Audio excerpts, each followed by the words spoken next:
That's the first step to putting one of these electric fence containers together. Stay tuned for more.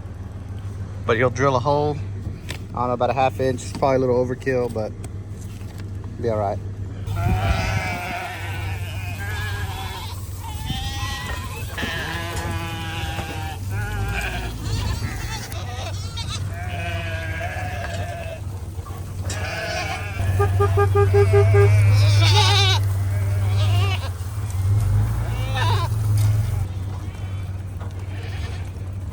So we got a sheep out, a lamb,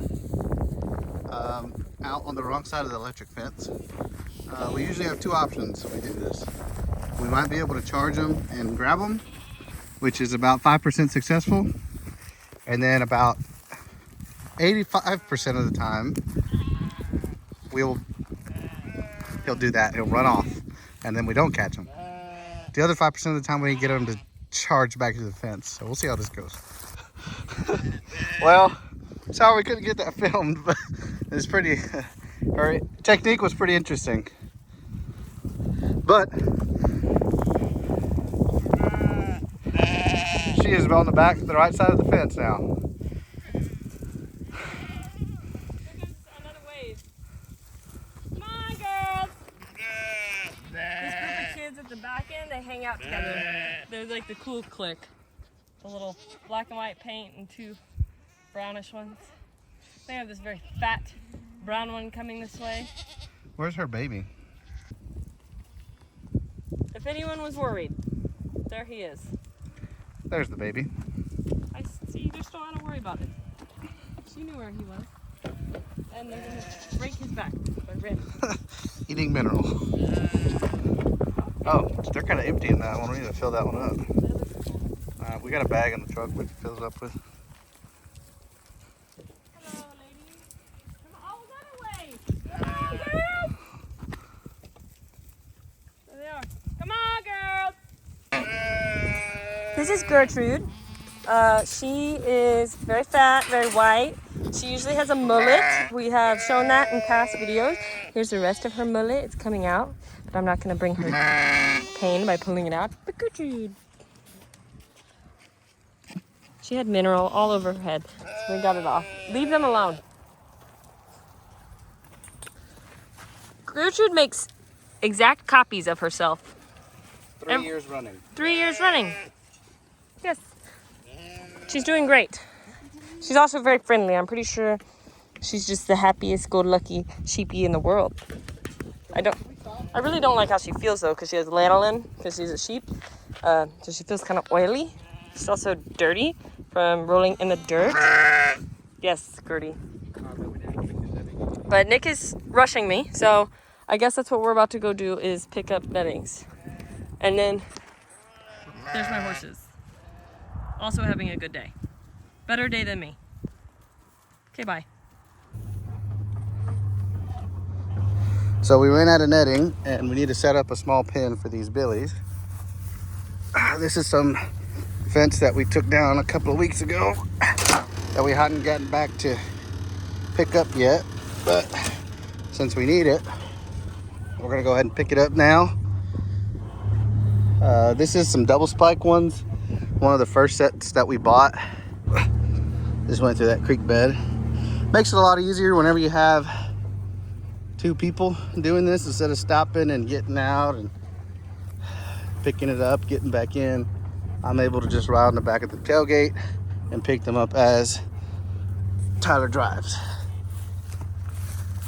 But this is just the beginning to the pasture that we have to put up. We cleared the path yesterday with the tractor. And we put up 2 nettings yesterday before the sun went down. It was 108 degrees yesterday. You'll probably hear me say that again, but it's been really hot. Past 2 weeks, it's been in the hundreds.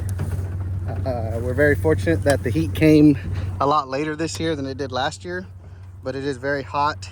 Everything is very crunchy, as you can hear. Not a lot of nutrition left in anything that is around. So The girls were in this pasture at the very beginning of spring.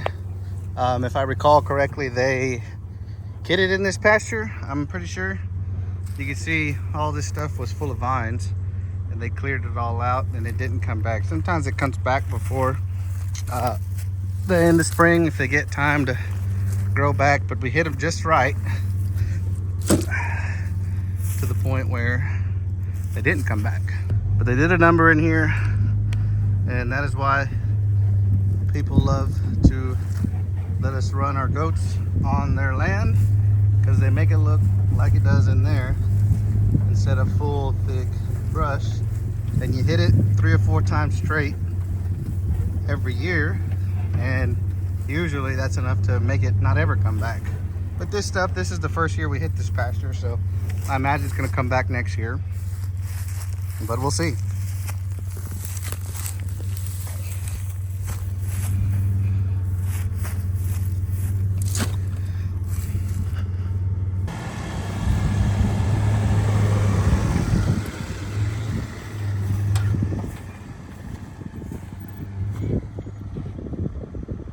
So we've had a few people ask how we do gates when we're running this hot fence, so that way we don't have to take it down to drive in. And this is basically how we do it. We got 2 portable panels, 10-foot panels. That gives you 20 feet, which is plenty of area to pull anything in. We got the charger over there, obviously everything's hot. But all that is just a 5-foot, 6-foot T-post with a 2.5-inch piece of PVC around it. On it, we wire it to, and then we string it. Obviously, we'll string it so it doesn't short out if it does touch. And then it just connects over here, same way. And you can tie off to the PVC posts with just a piece of string, close it up there, and then use that to support your gates. And you don't drive them in too deep, obviously. You want to be able to pull them out with your hand, but enough to give support. So yeah, that's basically it. Now I take this piece of wire, put you on my deal here, put a twist or 2 on it, and it's closed. And that's a 20-foot opening.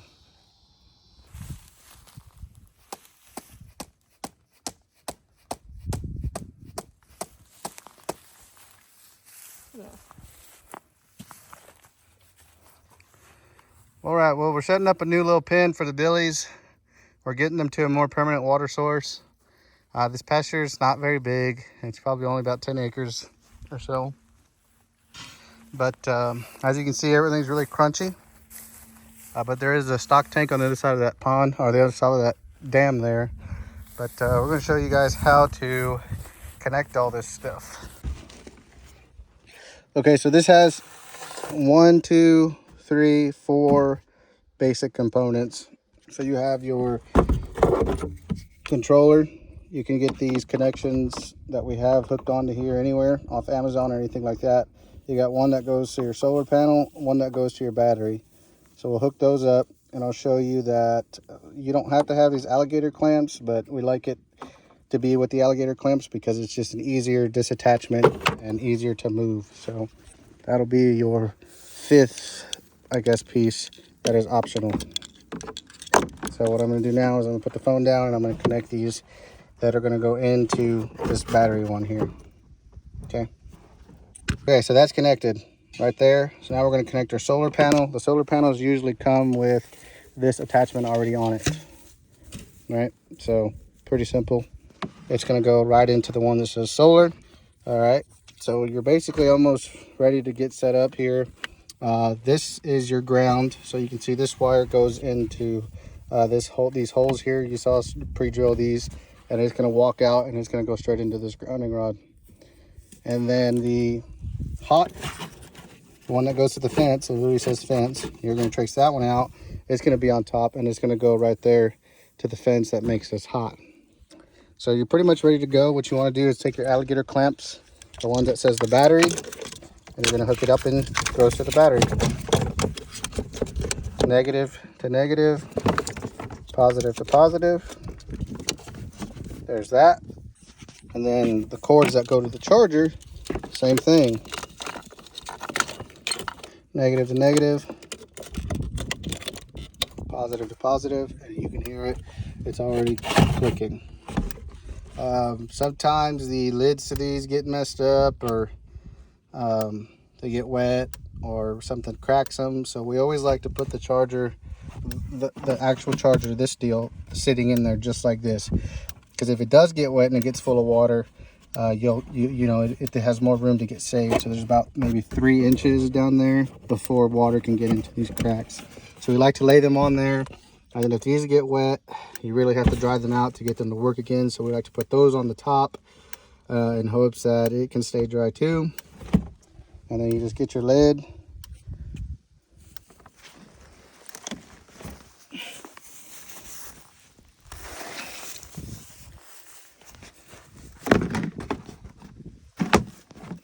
Click it on there.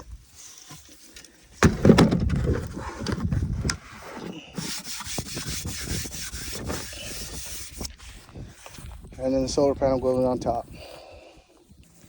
The kit that companies sell, something like that, is going to cost you probably nowadays, I don't know, maybe $1,000, $1,200, $1,500, something like that. But that charger itself was, I think, $300, maybe a little bit more. The battery was another $100. The controller was probably about another $100. So you're sitting at $450, $550. The solar panel was another $50. This is a smaller one. You're sitting at $600. And then that crate there, they give you these fancy crates that come with these kits that are fiberglass, this, that, and the other. This plastic one does the same thing for like $10. So for less than $600, we'll just say $650. It's half the price of the ones kits that they sell, all that are ready to go. If you just buy it like that, you're gonna save a ton of money. And then, you know, they get bigger and bigger. So this one, like I said, it's only 15 nettings or so. It's not very big. So, but it only needs 1 grounding rod. Sometimes you need 2. This only has 1. We might come over here and put another one in here just because of the heat. But I need to shove this wire in here. And with the heat, we might come over here and drill holes, little burr holes in this, just to let everything breathe, because it's been 100 and something degrees every day for the past week or so. So we might need to drill some holes in here, let everything breathe in there so it doesn't get hot. It is right in the sun all days.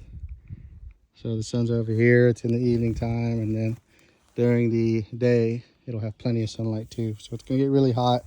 It'll stay hot because of that, but we just don't want to start any fires. You can see how crunchy the grass it is.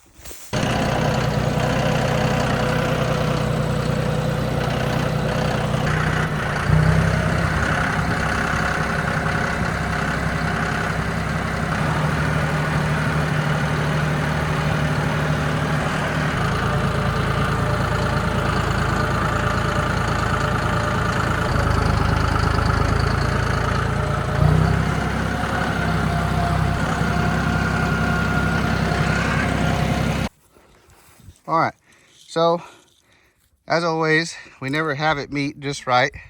So we've used this technique in the past. You basically just weave it through just like the fence is, and it works out just great. With some temporary posts, a good little dead blow hammer, and Tyler's gonna show off her weaving skills. It's not great, but it'll get the job done. And I just broke that one. Oh.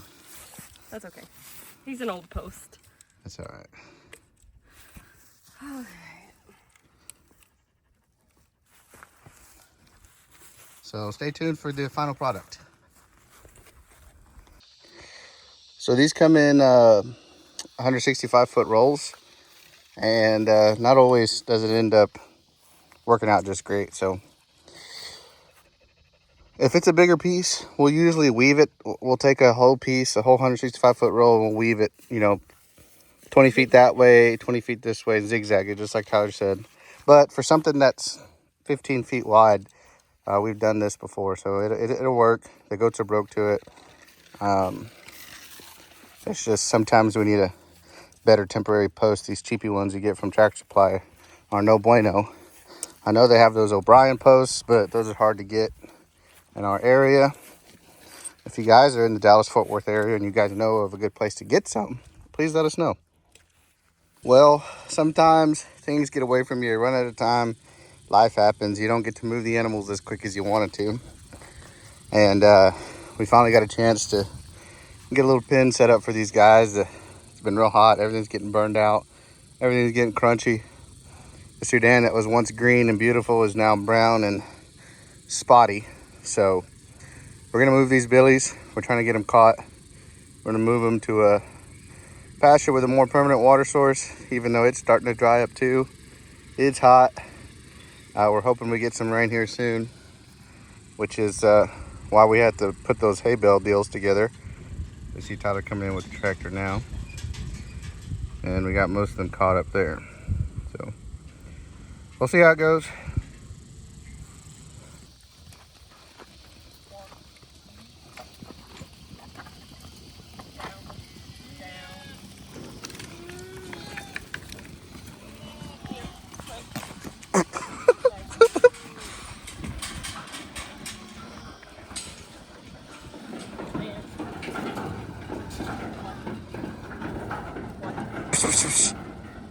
So as I was talking about earlier, sometimes the pastures get ahead of you. You lose track of time. You want to get them moved at a certain time of day or a certain time of the season, and it just doesn't work out. Life happens. You get busy. You got things come up, and it just doesn't work out. So sometimes you just got to adapt and kind of just keep things in context and go with the flow. Did we want to leave them in there this long? No, but you know, we had things come up and we just couldn't get to it in time, and we got to it when we got to it, and sometimes that's the way it works out. It's just us two, and you know, we don't have a whole team or, you know, interns or anything like that. So we're a two-person team, and we try and do what we can when we can.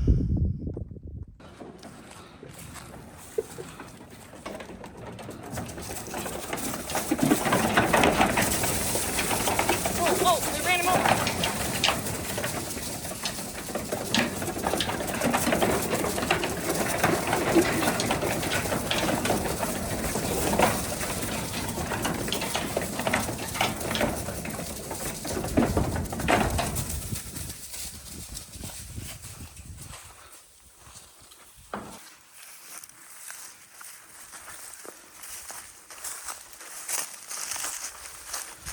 They are getting after it. They are happy to be in here.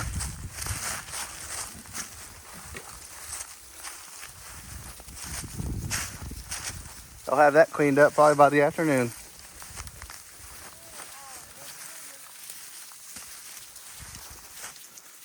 We'll come check on them later, but for now, we'll let them have their fun. What? It's hot.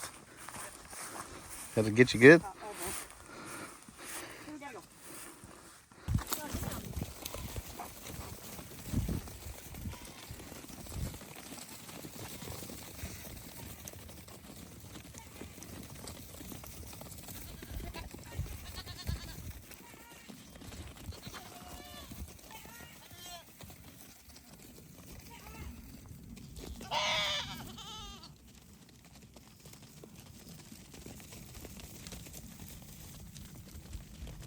So as you can see, like Tyler was saying, you can see where the pond is supposed to be. You see where the pond is. We're gonna have to get them some water in here eventually, probably. They are drinking from it already, so. But as you can see, it's not in the best condition. So, but you can see how thick it is back there. They're gonna love it back up in there. All kinds of stuff for them to eat.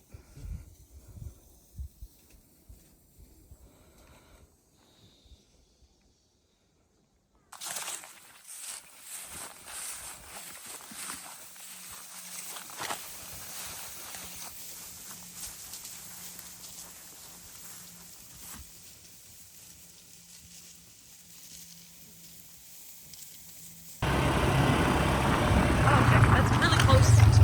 Thought about that. Yeah. For the record, Nick just tried to kill me.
This cross fence got really, really washed out from this last year, or this spring.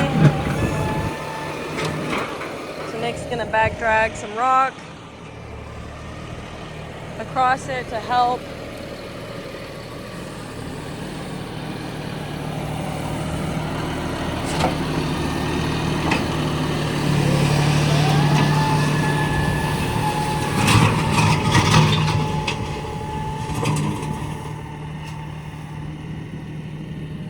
It was quite bad. It was even to the point where we were starting to bottom out a little bit on the Ford Ranger. And so definitely needed to do something about it.